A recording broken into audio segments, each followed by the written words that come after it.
When I was only 7 years old, my parents walked out of my life without looking back. They didn't just leave the house. They abandoned me entirely, as if I were nothing more than a burden they could toss aside. I remember standing on the front porch with my small backpack, waiting for them to return. They never did. The only person who stepped forward to catch me in that moment was my grandmother, Eleanor Stone, or Grandma Ellie, as everyone called her. She wrapped me in her arms, whispered that I was safe now, and from that day on, she became the only parent I truly knew.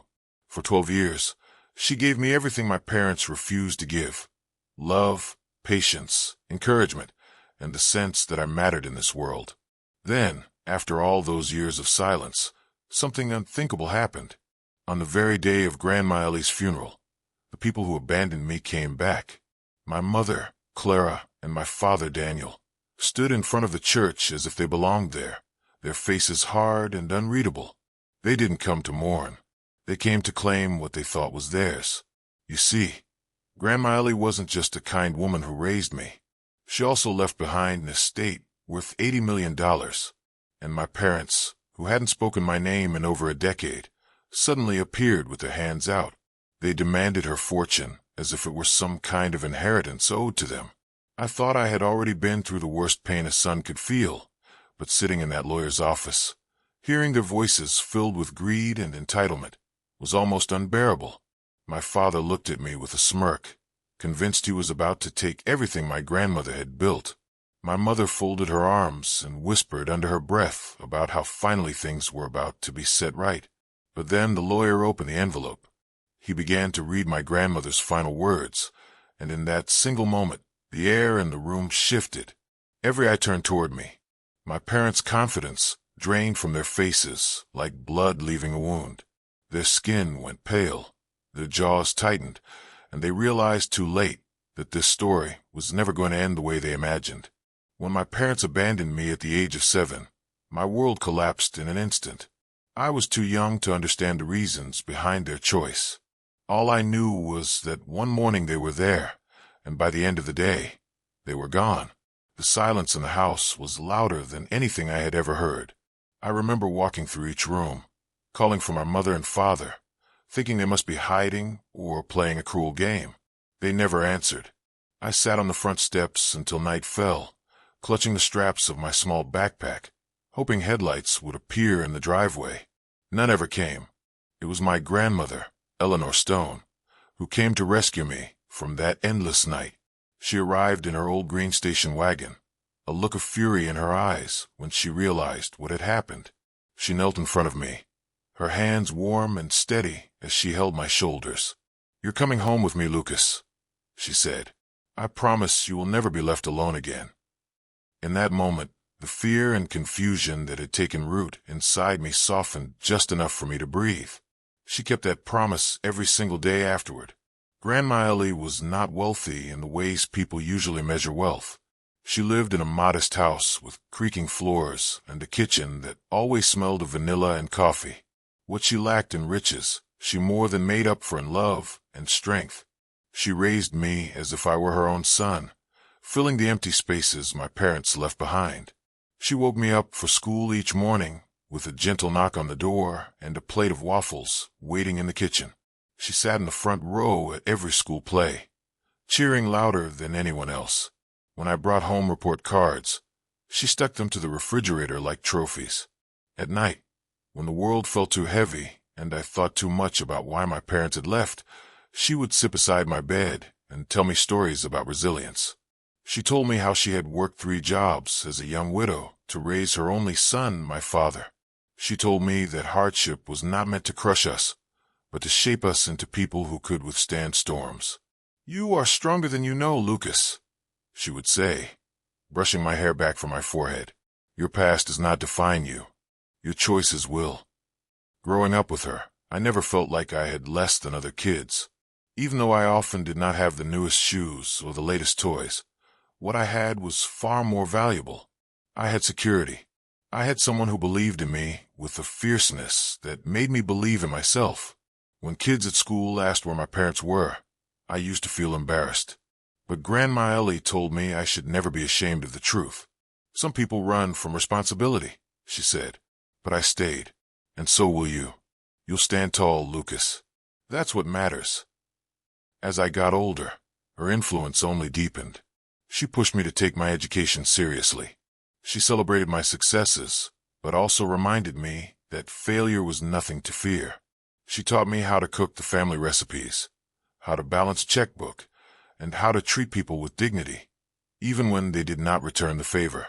She made me mow the lawn every Saturday morning, not because she cared about the grass, but because she believed work built character.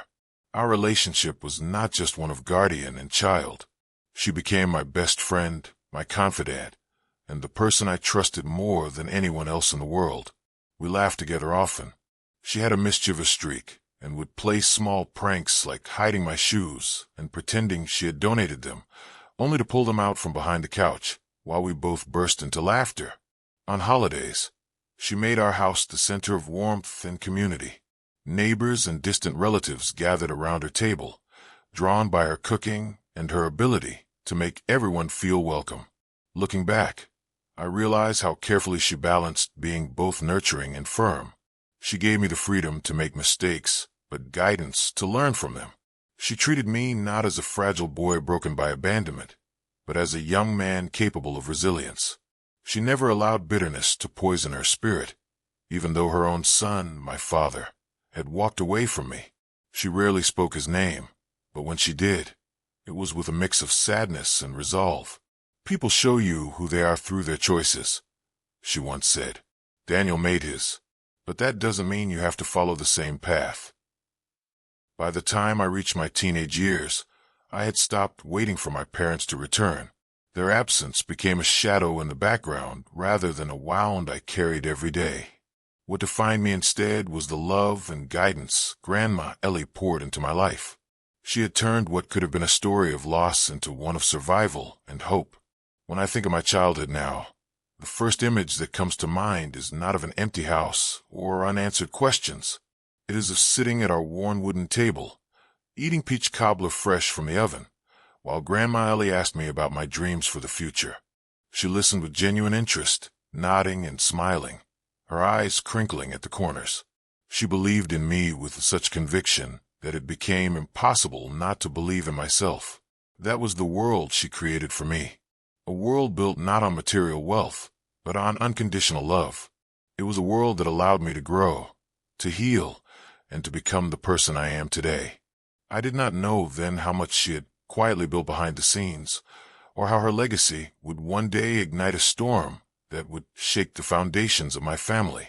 All I knew was that she had given me everything my parents refused to give: a home, a future, and a reason to keep moving forward.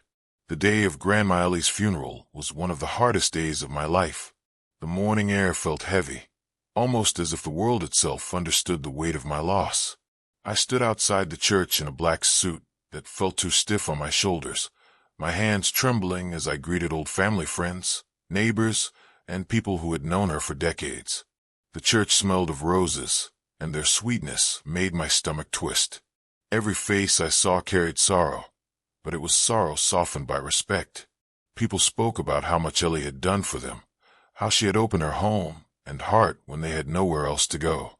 I wanted to stay strong, but the truth is I was broken inside. For 12 years, she had been everything to me.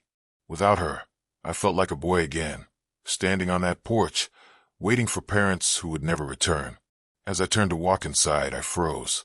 Standing at the edge of the church steps were two faces I had not seen since I was a child. My father, Daniel Stone, wore a sleek black suit with a polished watch that caught the sunlight. His jaw was clenched, his hair grayer than I remembered, but his eyes carried the same sharpness that had once made me feel small. Beside him stood my mother, Clara, her lips painted red, a dress expensive, her expression unreadable. For a moment, I thought I was imagining them. I blinked, hoping they would vanish like ghosts, but they stayed, and as they began walking toward me, the pit in my stomach grew. "Lucas," my father said, his voice flat, as if we were strangers meeting by chance. I could not speak. My throat tightened. My mother placed a hand on my father's arm, her eyes scanning me from head to toe. "You've grown," she said. Her tone was clipped, almost annoyed, as though it was inconvenient that time had passed without her. Anger surged through me, but grief weighed heavier. This was not their day. This was not about them. I turned without answering and walked inside the church. Throughout the service, I felt their presence behind me. While I wept during the eulogy, they sat stiff and cold. Not a tear shed, not a hand raised in prayer. They looked like actors forced into a play they had no interest in performing. The congregation noticed. Whispers rippled down the pews. People remembered how they had left. Their return now was not seen as a gesture of mourning, but as an insult. After the burial, while friends gathered around me to offer comfort, Daniel and Clara stood off to the side, speaking in hushed tones. I avoided them, but the truth came crashing in when the lawyer approached me later that afternoon. Mr. Ellis, a tall man with silver hair and a solemn expression, asked me to meet him in his office that evening for the reading of the will. He explained it was Ellie's request that it be done quickly. I agreed, though my heart ached at the thought. When I arrived, my parents were already there, seated across from one another with stiff postures. Daniel glanced at his watch impatiently. Clara tapped her manicured nails against the wooden arm of her chair. I sat down opposite them, forcing myself to hold my head high. Mr. Ellis entered, carrying a leather folder. He greeted me warmly, then turned his gaze to my parents. His expression was polite but distant. He took his seat at the head of the table. "We are here today to honor the final wishes of Eleanor Stone," he said. My father leaned back, crossing his arms. "Let's get on with it," he said, his tone dismissive. Clara added, "Yes, we all know she had considerable assets. It is only right they return to the family." Her words stung, and I could no longer stay silent. Return to the family? She was my family. Were you when I was a boy crying myself to sleep? Were you when I needed someone to stand at my school concerts? You abandoned us both. Daniel narrowed his eyes. "Watch your tone. You're still our son." "No," I said, my voice steady. "I stopped being your son the day you walked away." The tension in the room was thick enough to choke on. I could feel my heartbeat in my ears as Mr. Ellis adjusted his glasses and prepared to read. My parents leaned forward, anticipation written across their faces, convinced that wealth was about to fall into their hands. For me, the moment was not about money. It was about justice. It was about hearing the last words of the woman who had given me everything. Mr. Ellis opened the folder slowly, and the sound of paper sliding across the table filled the silence. My parents exchanged a quick glance, a small smirk tugging at Daniel's mouth. He thought he had already won. I clenched my fists beneath the table, not out of fear, but out of the need to anchor myself. Whatever came next, I knew Ellie had prepared it with the same deliberate care she had used to raise me. As the lawyer cleared his throat and began to speak, I braced myself. I was ready to hear her final words. My parents were ready, too, but for very different reasons. As I sat across from my parents in the lawyer's office, I felt the full weight of 12 years pressing down on me. The room was quiet except for the faint hum of the ceiling fan and the shuffling of papers as Mr. Ellis prepared to speak. My parents sat with smug expressions, their confidence radiating like a storm that had already decided its course. I could have let their presence break me. I could have sunk back into the role of the abandoned child, powerless and forgotten. But something inside me shifted.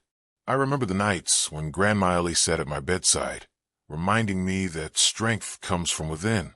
She had told me countless times that I should never allow others to decide my worth. Her voice echoed in my mind now, steady and unwavering. "You are stronger than you know, Lucas. Never let anyone take that away from you." I straightened in my chair, my shoulders squared. I took a slow breath and looked my parents directly in the eyes. They did not see a boy anymore. They saw a young man who had endured their absence and survived. I would not let them twist this day into one of victory for themselves. This was about honoring Ellie's life and her sacrifices. My father leaned forward slightly, a smirk tugging at the corners of his mouth. "You don't need to act tough, Lucas. Once this is over, We'll take care of everything. It's time you stop pretending you know how the world works." I kept my voice calm, though my pulse thundered in my ears. "The world you left me in taught me plenty. I don't need you to take care of anything." My mother rolled her eyes and adjusted the diamond bracelet on her wrist. "You'll thank us later when you realize how much responsibility comes with wealth. You're too young to understand what to do with it. That money belongs with us. We built this family long before Ellie interfered." Her words struck me, but not in the way she intended. I thought about the nights Ellie had worked late just to keep the lights on. I thought about the meals she had prepared, the school supplies she had scraped together, and the endless love she poured into me when no one else would. My parents had built nothing. They had abandoned everything. I leaned forward. "You didn't build anything. She did. She gave me a life when you threw me away. If you think I'm going to stand by and let you claim her legacy, you don't know me at all." Their faces hardened. My father's jaw tightened, and for the first time, a flicker of uncertainty crossed his eyes. My mother shifted in her seat, her fingers tightening around her bracelet. The silence that followed was heavy, and I knew they felt the resolve in my voice. Mr. Ellis cleared his throat. "If we may, it is time to proceed." The air in the office grew tense. The lawyer's hand hovered over the sealed envelope containing Ellie's final will. My parents leaned forward with anticipation. My father rubbed his hands together, confident he was moments away from claiming everything. My mother whispered, "Finally," as though this day had been owed to her. I stayed quiet, but my heart pounded. I was not afraid of what the will would say. I trusted Ellie completely.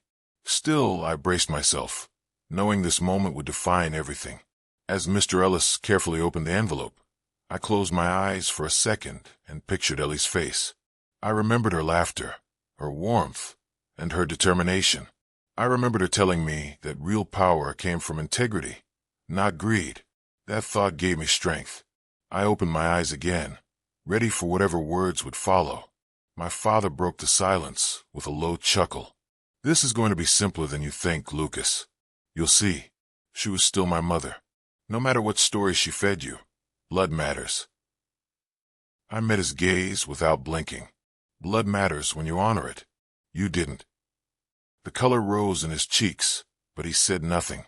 For the first time, I felt like the balance of power in the room had shifted. Mr. Ellis placed the open document on the table. He glanced at me first, offering the smallest nod, then began reading the opening lines. My parents straightened in their seats, ready to receive the fortune they believed belonged to them. In that moment, I made a silent decision. No matter what the will contained, I would live in a way that honored Ellie's values. I would not let greed poison me the way it had consumed my parents. If the estate came to me, I would protect it, not for my own comfort, but as a continuation of her legacy. If somehow it went to them, I would still walk out with my dignity intact. The choice had already been made in my heart. I would not fight with anger or desperation. I would stand with the quiet strength she had taught me. This moment was no longer about money. It was about respect, about truth, about the bond between a grandmother and the boy she raised into a man. The lawyer's voice carried through the room as he reached the most crucial part of the document. My parents' expressions were eager, filled with greed. Mine was steady, anchored by the memory of Ellie's unwavering love. Whatever was about to happen, I was ready to face it. Mr. Ellis's voice filled the room as he began to read my grandmother's final will. The sound of his measured tone carried a weight that made every second feel longer than it was. My father leaned forward, his elbows resting on his knees, a confident smile tugging at his lips. My mother folded her arms tightly across her chest, her chin lifted as though she were preparing to receive a crown. I sat still, my hands clasped in my lap, my heart pounding, but my resolve unshaken. "To my beloved grandson, Lucas Stone," Mr. Ellis began, "you have been the greatest joy of my life. From the moment you came into my care, you became the son I never thought I would have again. Every sacrifice I made for you, and I have never regretted a single moment. My only wish in this world was to see you grow into the man you are today. For that reason, I leave my entire estate, valued at $80 million, solely and unconditionally to you. The room seemed to freeze. My breath caught in my throat. I felt my father's eyes burning into me, his earlier confidence dissolving into disbelief. My mother's mouth dropped open, her perfectly painted lips parting as though she had forgotten how to breathe. Mr. Ellis continued without hesitation. To my son Daniel and his wife Clara, who chose to abandon Lucas when he needed you most, I leave $1 each. This is not an oversight, nor is it cruelty. It is a reminder that true wealth is not found in money, but in the love and responsibility you chose to throw away. My hope is that one day you understand that your actions cost you far more than any inheritance ever could. A stunned silence filled the office. My father's face turned a shade of red I had never seen before. His jaw tightened, and he slammed his fist against the table so hard that the documents rattled. "This is a joke," he barked. "She had no right to do this.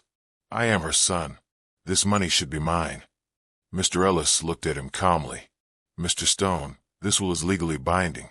Your mother was of sound mind, and these were her explicit wishes. There is no mistake." My mother's composure cracked. She shot up from her chair, her voice shrill. "After everything we gave her, this is how she repays us? After all those years, she chooses him over her own blood?" I stood slowly, my legs trembling, but I kept my voice steady. "She chose me because I was here. She chose me because I loved her and stayed by her side when you walked away. You abandoned both of us, and you don't get to rewrite history just because there's money involved now." My father glared at me, his teeth clenched. "You think you deserve this? You're just a kid. You wouldn't know what to do with that kind of money. We should be the ones to manage it, not you." I met his gaze directly, refusing to look away. "I don't need you to manage anything. Ellie trusted me, and that is all that matters. She knew me better than anyone. She knew what I would do with her legacy, and she wanted no part of it in your hands." The room grew tense again, the air thick with their rage and my defiance. Mr. Ellis shuffled the papers back into the folder and said firmly, "This concludes the reading of the will. Any attempt to contest it will be futile. The documents have been carefully prepared to withstand challenge. Eleanor was very clear in her intentions." My father stood, his chair scraping against the floor. He pointed a finger at me, his face twisted with anger. "This isn't over, Lucas. You'll regret this. We'll make sure of it." I felt the heat rise in my chest, but I refused to back down. "No," I said, my voice louder than I intended. "It is over. You had your chance to be my parents, and you threw it away. Ellie gave me everything you never could. You don't get to take that from me now."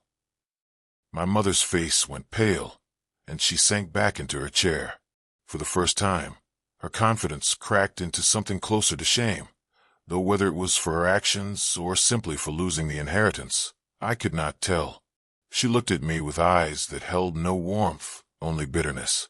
As they gathered their things, the reality of what had happened settled in. Their power over me had vanished. For years, I had carried the weight of their abandonment, wondering if I had done something wrong, if I had somehow driven them away. Now, watching them storm out of the office, I realized the truth. Their absence had never been about me. It had always been about them, their selfishness, their greed, their refusal to put anyone else above themselves. Mr. Ellis placed a hand on my shoulder before I left. "Your grandmother believed in you, Lucas. She wanted to make sure you had not only security, but also the freedom to build a life on your own terms. She was proud of you. You should remember that above all else." I nodded, swallowing the lump in my throat. Tears stung my eyes, not from sadness, but from the overwhelming relief of knowing she had seen me, valued me, and protected me even in her final act. Walking out of that office, I felt a strange mix of sorrow and strength. I had lost the most important person in my life, but I had gained the clarity she wanted me to have. My parents had shown their true faces, and Ellie had left me with more than wealth. She had left me with the undeniable proof that love was stronger than betrayal, and that integrity was worth more than money. When I left the lawyer's office that evening, the world outside felt different. The air was cool, The sun was setting, and the streets glowed with the amber light of dusk. My parents had stormed off in anger, their voices echoing faintly down the hallway as they argued with each other. For the first time in my life, their presence no longer held power over me. They could shout, threaten, or scheme, but the truth had already been spoken. Grandma Ellie had seen through their selfishness and protected me even in death. I walked to my car slowly, letting the events settle in my mind. Grief still sat heavy in my chest. I wanted nothing more than to hear Ellie's voice again, to feel her warm hand on mine, and sit in our kitchen while she told me everything was going to be all right. She was gone, and no amount of money or legal documents could change that. What she left me, however, was more than financial security. She left me with proof that love matters more than blood, and that the choices we may define who we are far more than the titles we carry. That night, I returned to her house. It was quiet, almost too quiet. I walked through each room, tracing my fingers over the familiar furniture, the photographs on the walls, and the worn wooden banister she used to grip as she climbed the stairs. Every corner of the house carried her spirit. The smell of vanilla still lingered faintly in the kitchen. Her knitting needles rested in a basket by the couch, as if she had only stepped away for a moment. I sat at the table where we had shared countless meals and thought about what to do next. $80 million was a staggering amount. Most people would see it as an opportunity to live in luxury, to buy houses, cars, and vacations. But I knew that was not what Ellie wanted. She had never been a woman who cared about wealth for its own sake. She valued community, kindness, and the chance to make life better for others. If she had trusted me with this fortune, then I had a responsibility to carry those values forward. The next morning, I contacted Mr. Ellis again. I told him I wanted to set aside a portion of the estate to create a scholarship fund in Ellie's name. I wanted children who grew up without parents, children who felt abandoned or forgotten, to have a chance to pursue education and build futures they deserved. I told him I also wanted to donate to local charities, especially the shelters and food banks Ellie had supported quietly for years. She had always said that if you have enough to share, you should never keep it all to yourself. As I made these decisions, I felt lighter. I was not just managing money. I was shaping a legacy that would outlast me. Every dollar used to lift someone else would be another piece of Ellie living on in the world. That thought gave me peace. My parents tried contacting me in the weeks that followed. Letters arrived, some begging, some threatening. They called me ungrateful and said I was turning my back on them. But I had learned enough to recognize their words for what they were, attempts to manipulate me back into a role I no longer played. I did not answer their calls. I did not respond to their letters. The boy who once waited on the porch for them was gone. In his place stood a man who knew the difference between family and strangers. The community, however, rallied around me. Neighbors came to the house with casseroles and flowers, not because I was wealthy now, but because they loved Ellie and wanted to honor her. They told me stories I had never heard. How she had paid for a neighbor's medicine when they were short on money, how she had tutored kids in math after school, and how she had volunteered quietly at the church food drive every holiday season. With every story, I realized just how deep her impact had been. She had left her mark not with money, but with love and action. One evening, I sat on the porch where my childhood had begun in heartbreak and ended in resilience. I looked up at the stars and thought about Ellie. I whispered a thank you into the night, hoping somehow she could hear me. Thank you for staying. Thank you for teaching me what love really means. Thank you for protecting me even now.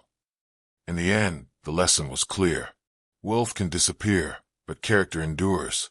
My parents believed money would give them power, but what they failed to understand was that real power comes from love, responsibility, and integrity. Ellie's final act had not been about punishing them. It had been about protecting me and ensuring I would carry her values forward. I still grieve her absence. I still miss her every day. But I walk with my head high because I know I am not walking alone. Her love walks with me. Her lessons guide me. And her legacy now stretches far beyond our family, reaching every life touched by the choices I make in her name. That is my story. It is not just about losing my grandmother or facing parents who only returned when money was involved. It is about discovering where true family lies, about realizing that love is stronger than greed, and about carrying forward the legacy of the one person who never gave up on me. Thanks for listening. Sparkling hard if this story moved you. Share it with someone who needs it. Drop a comment with the part that hit you most, and don't forget to subscribe for more powerful stories. Fire.